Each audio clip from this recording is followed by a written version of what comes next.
Bon, c'est quoi cette carotte là? C'est quoi cette carotte? On m'avait dit les hors-série c'était fini. On m'avait dit les hors-série c'était fini. Pourquoi on en est encore là? C'est quoi cette douille qu'on veut me mettre là? On est en 2020, bordel. Ça peut pas continuer comme ça tout un siècle. Je commence à perdre patience. Je vais péter un câble, péter une durite. Qu'est-ce qu'ils cherchent? Que je débarque dans les studios et que je pète tout? Ils peuvent pas nous faire ça, on a trop attendu. On a des parents quand même. Non. En vertu de quoi? En vertu de quoi? Et la semaine prochaine c'est encore Inojin. 2020, Boruto? Sérieusement? Non, Dieu vous voit, Dieu vous voit.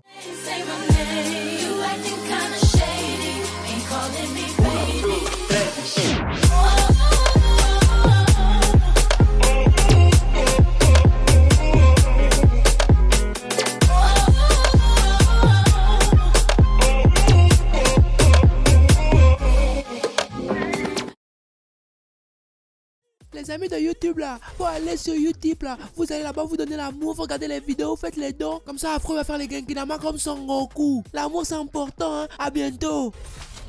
Ohio Minna, ici Afro, j'espère que vous avez la pêche car moi c'est le feu. Bienvenue dans le Bendo, dans le Banks si tu préfères. Et aujourd'hui on se retrouve pour la review de l'épisode 139 de Boruto. Disponible sur ADN, tu connais. Mais là l'heure est grave, je vais gueuler. Je vais gueuler parce que c'est bon. Genre, c'est bon. Les frères, c'est bon. J'ai atteint mon quota. J'ai supporté. À un moment, j'ai même fait une pause. Vous m'avez réclamé des reviews Boruto. Moi, je voulais pas reprendre. Je me suis dit, non, c'est mort cette série. Vaut mieux que je laisse à tout jamais. Mais vous, vous étiez là, non, Afro, ne lâche pas. On reprend, reste avec nous. On est ensemble. On est une famille, non? Et moi, j'ai craqué comme un bête. Oh, je suis bête. Oh là là, mais qu'est-ce que je suis bête. Je vous ai écouté. Et voilà maintenant les problèmes. Chaque semaine, depuis un an, hors série, na hors série, sur hors série, des hors série. Alors oui, je dis pas, il y en a certains qui sont bien. Mais au bout d'un moment, vous m'avez dit 2020. Même vous, dans les commentaires. Oui, maintenant je vais m'en prendre aussi un peu à vous parce que vous aussi, vous poussez un peu le bouchon. Vous m'avez dit non, t'inquiète, 2020, janvier 2020, Afro, fini leur série, on reprend dans le game, tout ça. Moi je vous ai écouté aussi. Vous aussi vous m'avez dit ça. Vous m'avez validé ces histoires, ces inepties. Et là on se retrouve à quoi? On nous remonte Hibiki. Tu crois moi j'avais envie de revoir Hibiki moi? Tu crois moi j'avais envie de revoir son crâne? Je sais que t'es en train de rigoler. Je sais que t'es en train de te moquer là. Tu dis ah Afro tu souffres. Et c'est pas cool. Parce que t'es là tu me vois souffrir. Et tu rigoles. Non ça se fait pas. Donc pour cette review, on va commencer dans un premier temps par parler de la maltraitance d'enfants dans Boruto. Parce que ça devient hardcore dans les animes même de manière générale. Et ensuite on parlera d'Hibiki. Parce que lui il fallait même pas qu'il revienne. Il fallait qu'il reste chez lui. Mais bref on perd pas de temps, on y va là. C'est parti.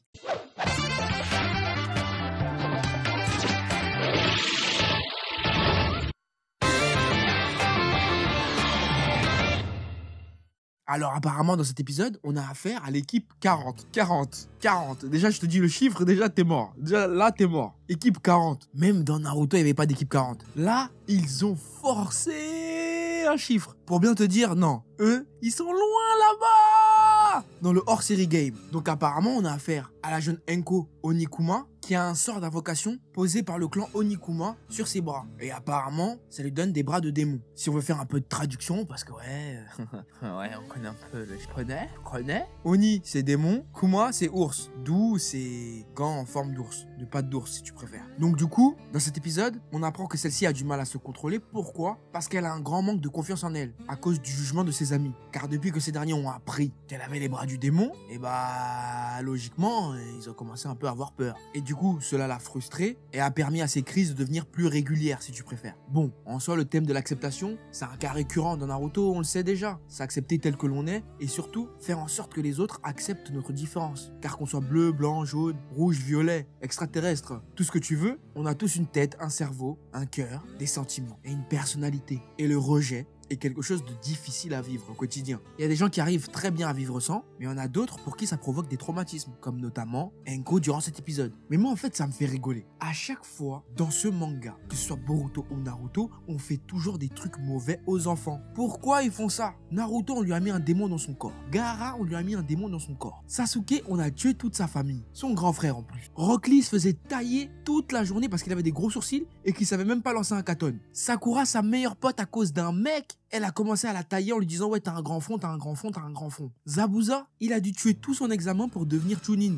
Bref, c'est chaud un peu. Pourquoi ils font ça? Ils veulent quoi? Que les enfants deviennent dépressifs, c'est ça? Il y a toujours un problème avec les gosses. Là, carrément, dans cet épisode, sa propre famille lui a mis un démon dans les bras. Et d'ailleurs, le clan Onikuma, on n'en a jamais entendu parler dans Konoha. Il n'est même pas cité dans les guidebooks. Mais il sort d'où? C'est quoi leur délire? Le clan Onikuma, c'est qui? On les connaît pas. Mais qui sont ces gens? Oh putain, ça m'énerve. Normalement, leur blase aurait dû sortir depuis longtemps. Là, rien. Parce que quand même, on va pas se mentir. Leur sort, il est hardcore. La meuf, elle a des bras de démon, elle pète un câble. Mais moi, je vais pas te mentir. Hein. Moi, il y a un truc qui me bute. C'est ses sourcils. C'est quoi ces sourcils? Wouah. C'est quoi ces sourcils, Roya? Wouh. Déjà, t'as des bras chelous. Rase au moins tes sourcils. Je sais pas, épile-les-toi, fais un truc. Parce que là, oh, ça ressemble à rien du tout. Tu es vide. Oui, vide. On dirait elle sort de Narnia, la meuf. Ah ouais, je suis chaud aujourd'hui, je suis chaud. Enfin bref, c'est même plus drôle tellement je le dis souvent. Mais acceptez-vous tel que vous êtes. Essayez quand même de faire des efforts parce que voilà. On n'a rien sans rien dans la vie, échange équivalent, tu connais. Mais cela dit, si tu fais des efforts pour des gens qui ne le remarquent même pas et que ça te fait vraiment du mal, eh ben laisse-les. Laisse-les. Mais laisse-les.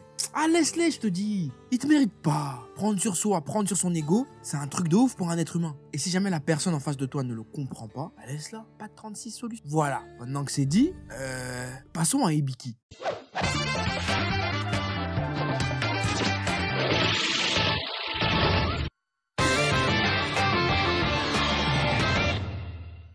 Bon, monsieur Hibiki, asseyez-vous là s'il vous plaît. Oui, bonjour. Ne me serrez pas la main, je vais pas prendre votre main, vous allez m'écraser la main. Non, venez on parle. Vous étiez où? Vous étiez où? Depuis la guerre. On vous a pas vu. Vous étiez où? Vous avez rien de mieux à faire que venir embêter les petits? C'est comme on vous paye pas assez. Pourquoi vous êtes revenu? Pourquoi vous? Parce que c'était l'équipe 40. Non mais arrêtez ça tout de suite. Arrêtez de faire vos persuasions là avec moi. Non, ça ne prend pas monsieur. Monsieur, ça ne prend pas. Je vous dis directement que moi là, je vous vois clair. Mais très clair. Vous êtes là, un vieux papa comme vous. Vous venez mettre des pressions aux enfants. Oh, moi je vais m'occuper d'elle. Moi je vais lui mettre la pression. Comme vous avez peur. Oh, vous êtes des tapettes, vous avez peur. Où est passée votre éthique, monsieur? On n'est plus à Konoha des années 50. Là où vous pouvez torsionner les enfants, leur mettre la pression. Vous faisiez ça à l'époque avec les Naruto, les Gaara, les Rock Lee, parce que eux, bon, ils n'avaient pas de famille, quoi. Ils étaient un peu livrés à eux-mêmes. Mais ces enfants-là de l'équipe 40, là, ils ont des parents. Vous n'êtes pas logique. Pourquoi? Pourquoi vous, c'est toujours la violence, la persuasion, les nerfs, les veines? Oh, il faut fouetter. Oh, l'anesthésie. C'est un enfant, monsieur. Si on vous attrape là pour maltraitance, vous allez faire comment? Vous allez faire comment? C'est la prison directement qui vous attend. Un aller simple, sans retour. Il n'y aura pas de mandat, il n'y aura rien du tout. C'est quel genre de méthode? Oh, il faut anesthésier, anesthésier. Et papa, on fait pas les choses comme ça. Ne partez pas, j'ai encore des questions à vous poser. Vous aviez mandaté des Chunin là, quand vous vouliez aller chercher Enko là, dans la forêt. Pourquoi ne sont-ils pas venus avec vous la chercher? Ils se sont dispersés et vous êtes retrouvés tout seul. Mais oui, c'est vrai, vous êtes quelqu'un de persuasif. Vous êtes là, vous mettez les pressions, vous serrez la main aux enfants. Voilà, vous faites peur aux enfants, qu'aux enfants. Je vous ai vu faire peur qu'aux enfants. Mais maintenant, quand il s'agit de se battre, monsieur, vous êtes où? Non, mais il faut dire les choses parce que vous êtes quand même un Jonin. Hein? Vous avez de l'expérience, du terrain. Beaucoup de missions à votre actif. Non, je crois que vous êtes même Chunin. Je sais même plus ce que vous êtes. Mais vous êtes un ninja, non? Vous savez vous battre normalement. Vous avez des techniques. Mais moi, j'ai pas vu vos techniques. Hein. Ah ouais, hein, je tenais à vous le préciser que là, oui, vous avez des balafres sur la tête. Oui, vous vous balancez pas devant l'OPJ. Mais la bagarre, monsieur. C'est quand même regrettable qu'un monsieur de votre acabit comment dire, la bagarre, c'est dur. Même pas une patate, vous avez rien fait. Le truc que vous avez sorti, c'est votre sarbacane, là. Et vous avez rien fait. Donc oui, c'est bien beau d'être là, de faire le cador, faire l'ancien devant les enfants, mais il faut aussi aller à la salle et il faut aussi apprendre le taijutsu. Au moins le taijutsu. Parce que si un enfant qui n'est qu'un chunin, même s'il a un démon dans le corps, vous maîtrise comme ça, et que ce sont des enfants qui arrivent à régler l'affaire, parce que eux, ils ont compris qu'il ne faut pas utiliser la force, mais les mots, monsieur, je sais pas comment vous avez tenu avec des 30 ans de carrière dans le métier. Et qu'on vous emploie encore, quoi. Ça, c'est ma grande question que je me pose. Et ne répondez pas, monsieur, j'ai pas besoin de votre réponse. Parce que là, c'est votre procès aujourd'hui. Oui, le procès. On va tout déballer sur votre vie, monsieur. Vous voulez un chocobon?